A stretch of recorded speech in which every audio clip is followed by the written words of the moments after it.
It's easy to be gloomy these days. The economy's falling off a cliff. There are a lot of people, particularly people on low incomes, really worried about putting food on the table, paying their mortgage this month, paying their heating bills this winter, and most depressingly of all, we have commentators, pundits, politicians lining up saying that you're wasting your time, that in a recession we can't afford the luxury to worry about the planet, and that at a time of economic hardship we haven't got the privilege, we haven't got the self-indulgent, we don't deserve it to worry about the environment. They are wrong, you are right. Because it is exactly now, it is exactly at a time of economic crisis that we have to ask ourselves, how on earth did we create an economy so reliant on the short-termist boom and bust speculation of the city while it let our environment and our planet go to rot?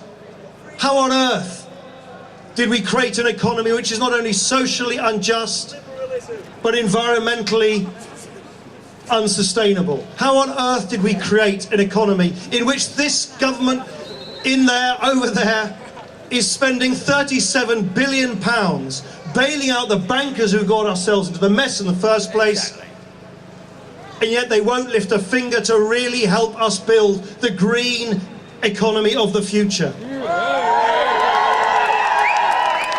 And that is why I say to you, no to a third runway in Heathrow. No to King's North. And no to spending 12.5 billion quid of our money to give us a short-term VAT cut, which we'll all have to pay for in the future, when every penny of that money should be spent on public transport, on green energy, on sustainable housing for the future.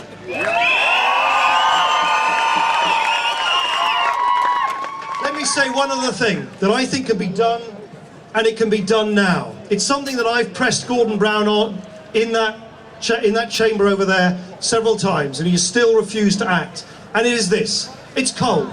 We all know it's cold.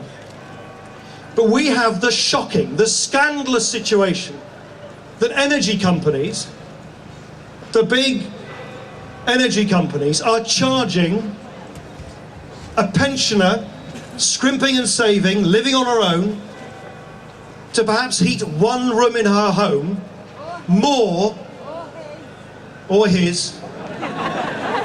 Good point. I was trying to be, anyway.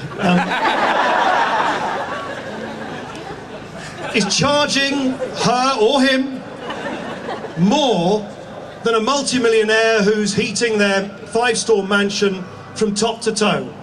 Because we have the outrageous situation that all of us are charged by those companies more for the first bits of energy we use than the last bits of energy we use. How mad is that? It's bad for the environment. It is unfair. It is unjust. So you must marry the demand for social justice as we come out of this recession.